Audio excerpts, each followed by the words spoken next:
All right, everybody, welcome back for another deep dive. And this one is, this one's going to be a little different.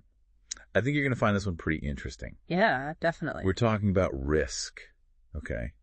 And we're looking at it through the lens of this chapter called Crossing the Highway, which immediately when I saw the title, I was thinking like, okay, is this going to be about, somebody doing like crazy stunts and stuff? Right, some daredevil, yeah. Yeah, but it's not. It's actually a lot deeper than that. Yeah, it's really a metaphor for risk-taking in life.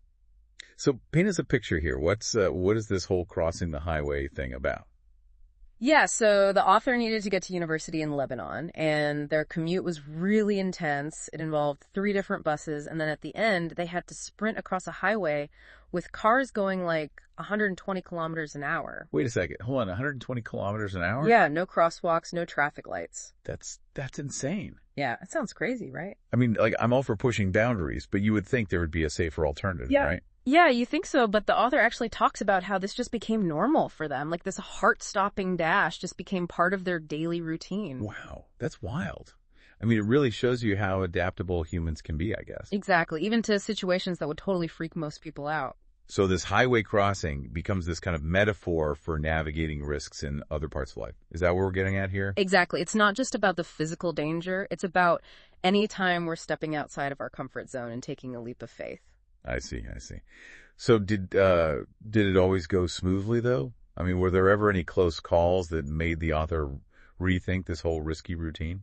The story doesn't really go into specific close calls, but there's this interesting part years later when the author is in Spain walking the Camino de Santiago, and they find themselves facing, you guessed it, more highways.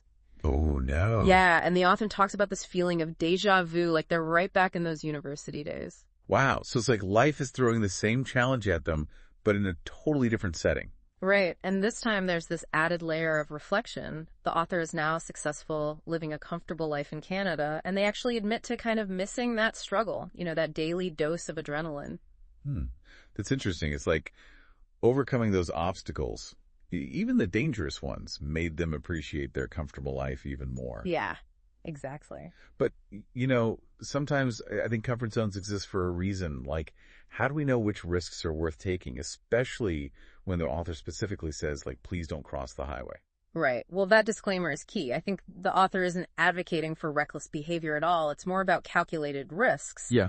Pushing boundaries in ways that challenge us, but without putting ourselves in unnecessary danger. Yeah, that makes sense. It reminds me of that Eleanor Roosevelt quote, the one about doing something that scares you every day. It seems like that really ties into this story. Oh, absolutely. Stepping outside of our comfort zones, whether it's trying a new skill, speaking up at a meeting, or even just taking a different route to work. Right. All these things can lead to more confidence. They create memorable experiences. And like we were saying, they can help us appreciate what we have even more. So maybe we're not all dodging traffic on a highway every day, but what are some highways that our listeners might be facing in their own lives?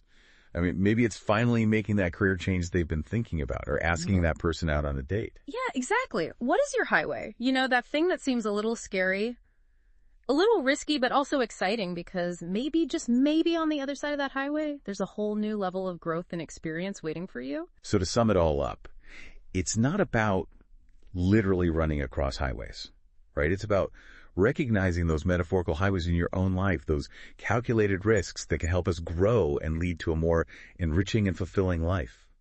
Think about it. What's one small but meaningful risk you can take today to step outside of your comfort zone? It might not involve highways and speeding cars, but I guarantee it'll make for a more interesting story. Yeah. Until next time, happy exploring. Yeah. Good luck out there. See ya. Bye.